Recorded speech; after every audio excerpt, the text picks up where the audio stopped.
Olha, pelo visto, saiu a primeira contratação do Fluminense em 2025, no meio de temporada. Estamos falando do meio-atacante Luciano Acosta, que, segundo uma série de jornalistas, eu vou citar cada um aqui, atualmente um dos melhores jogadores da MLS, a Liga Norte-Americana, está a caminho do Fluminense para assinar. Todos os detalhes você vê aqui nesse vídeo do Raiz Tricolor. Deixa o like aqui embaixo, se inscreva aqui no Raiz Tricolor e vamos embora para a gente abordar essas notícias. Porque a informação foi dada em primeira mão pela galera lá do GE. Globo de que o Fluminense tinha interesse no Luciano Acosta, atacante argentino.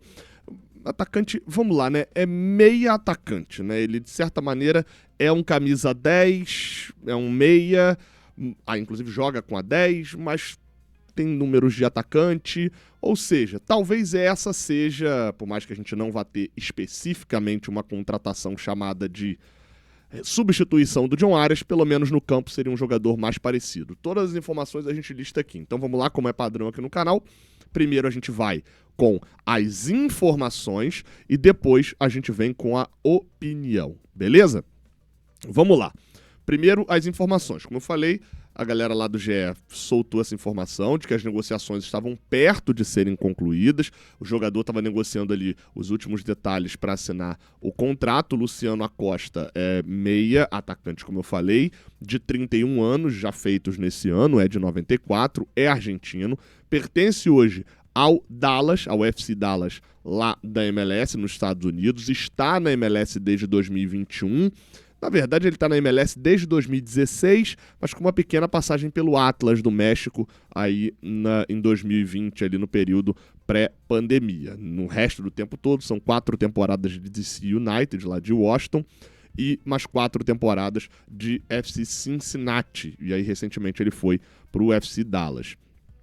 Na Argentina, que é o país de origem e outro país que ele jogou, foi revelado pelo Boca Juniors, é base do Boca Juniors, sobe ali em 2014 e depois tem uma rápida passagem pelo Estudiantes, emprestado pelo Boca quando vai para os Estados Unidos. Ou seja, um cara que está há bastante tempo jogando no futebol dos Estados Unidos.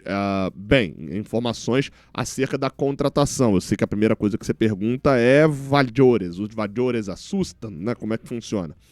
Bem, a informação do pessoal da Itatiaia, né, a matéria do Guilherme Abraão e do Pedro Leite, que diz que o Fluminense ficou próximo de contratar o jogador da MLS, etc., e que o Fluminense estaria disposto a pagar 22 milhões de reais mais 5,5 milhões de bônus pelo Luciano Acosta. Traduzindo isso para dólares, né, fazendo a conversão para dólares, 4 milhões de dólares fixos, mais 1 milhão de dólares de bônus para poder fazer a contratação do meio armador do Dallas. O contrato dele se encerra no final desse ano, e é isso que chamou um pouco mais atenção quando eu dei uma olhada na matéria da Itatiaia, porque um contrato se encerrando em dezembro, o Fluminense pagando isso tudo por 4 meses, basicamente, de liberação do cara, me chamou atenção. Não é muito comum que se gaste 5 milhões de dólares, né? Vamos botar o bônus aqui na conta, porque quando vendem, botam o bônus, né? Então, deixa eu fazer a análise aqui com o bônus inicialmente.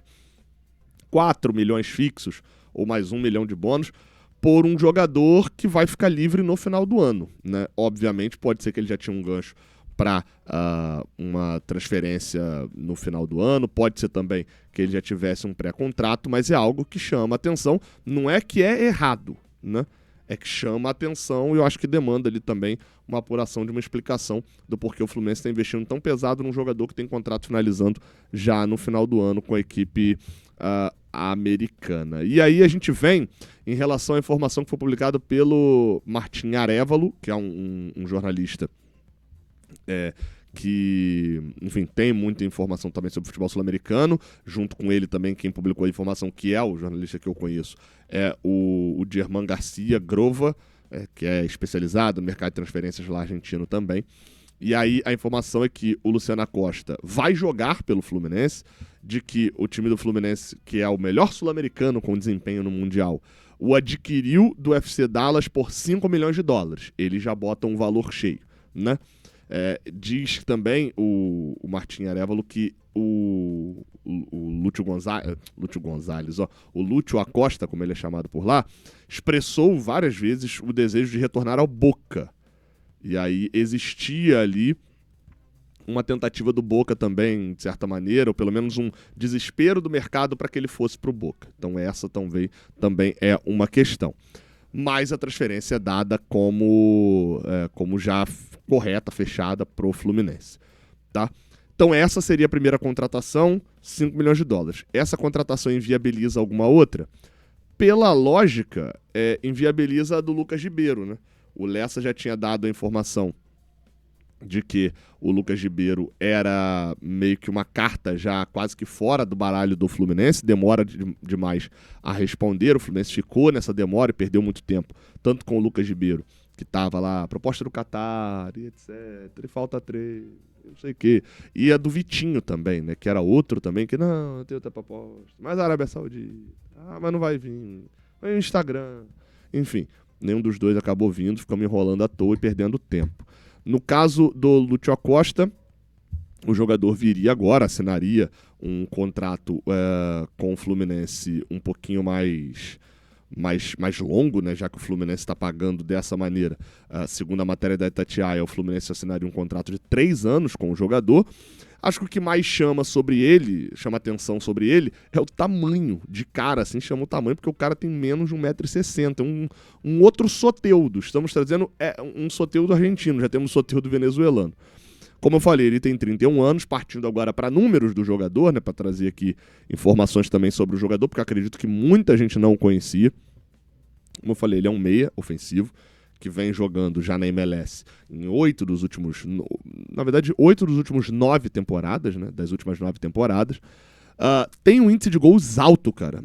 Dos últimos 4 temporadas, né, das últimas 4, descontando essa atual, né, então 21, 22, 23 e 24, em 3 ele terminou com um que os americanos chamam no basquete de duplo-duplo, que é gols e assistência. No caso lá eles usam para pontos e assistências, né? Porque tem 2 dígitos em cada um. Então, assim, em 2021, se a gente juntar os números dele do Atlas e do Cincinnati, ele fez 9 gols e deu 9 assistências. Aí, se a gente for para os números do Cincinnati em 22, 11 gols e 12 assistências. 23, 21 gols e 14 assistências. 24, 15 gols e 19 assistências. Olha, o jogador, pensando em números, e detalhe é que ele chegou a jogar durante um tempo com o Wayne Rooney, lá nos Estados Unidos, em números, é um número que chama atenção. Um jogador que eu acho que muita gente falaria, que acharia positivo se o Fluminense fosse lá buscar, é um jogador mais jovem, etc., que é o Gabriel Peck. No ano passado teve números semelhantes ao dele, lá pelo LA Galaxy. Teve 21 gols e 19 assistências, totalizou 40 participações em gols. No ano passado, pelo Cincinnati, o Lúcio Acosta fez 15 gols e deu 19 assistências, totalizando ali 34 participações em gol.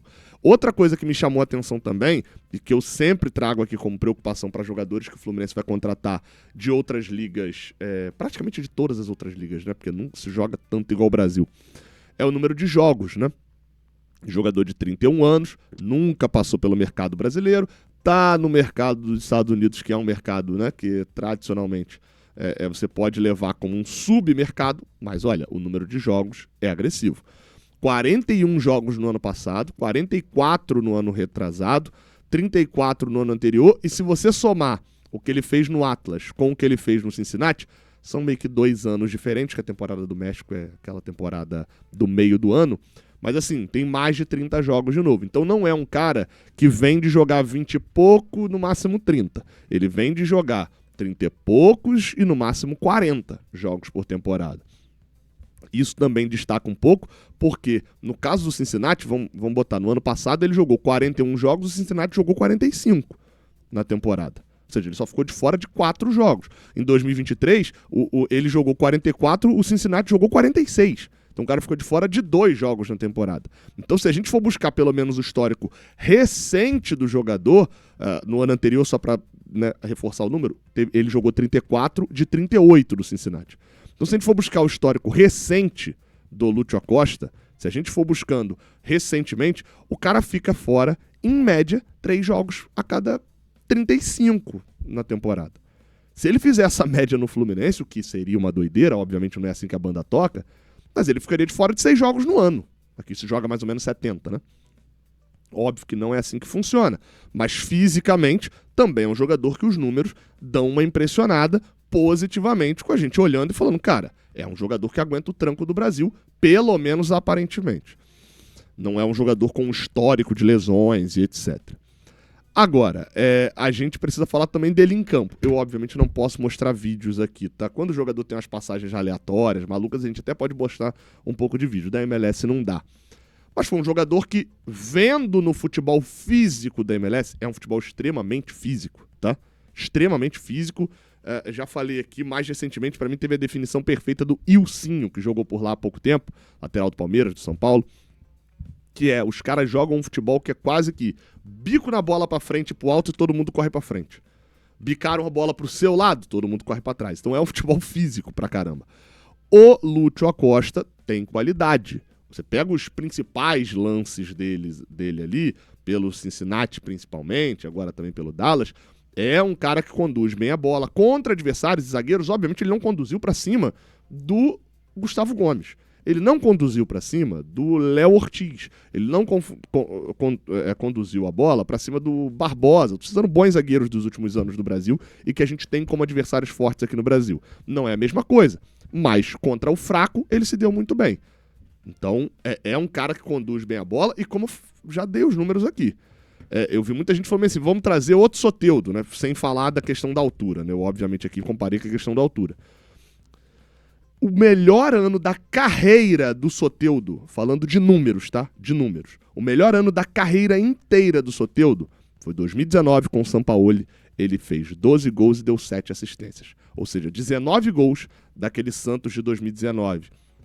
Que fez ao todo, foi do início ao final do ano, 102 gols, 19 teve participação do Soteldo. Se a gente pegar o ano de 2023, né, que seria ali o melhor ano do Lúcio Acosta com o Cincinnati, ele fez 21 gols e deu 14 assistências, ou seja, participou ali de 35 gols, né? Acho que é isso, 35 na temporada seguinte, 34. Pois bem, nesse ano que ele participou de 35, o Cincinnati fez 80.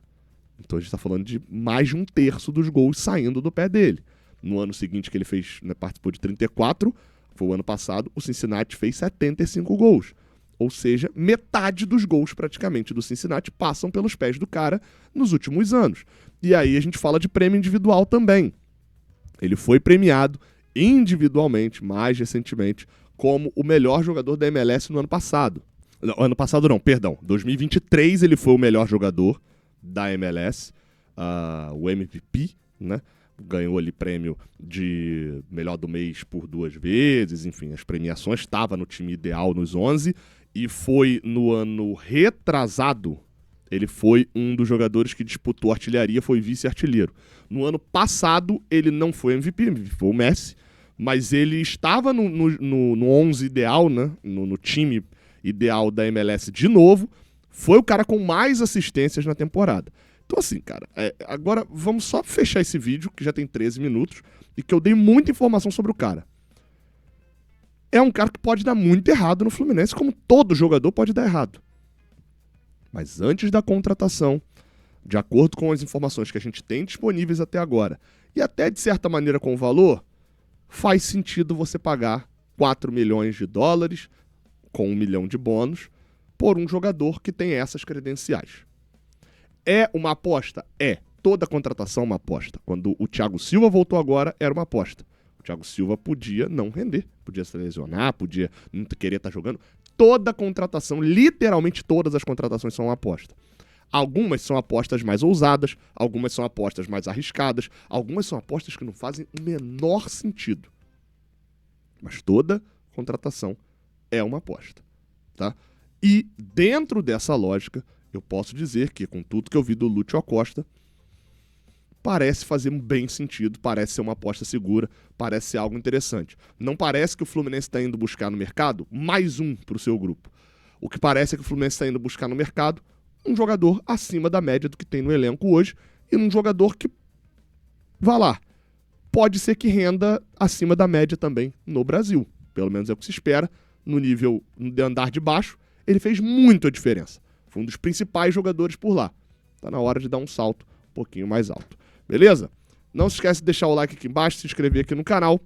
Tamo junto, tendo mais informações, a gente fala por aqui. Tamo junto, até a próxima. Valeu.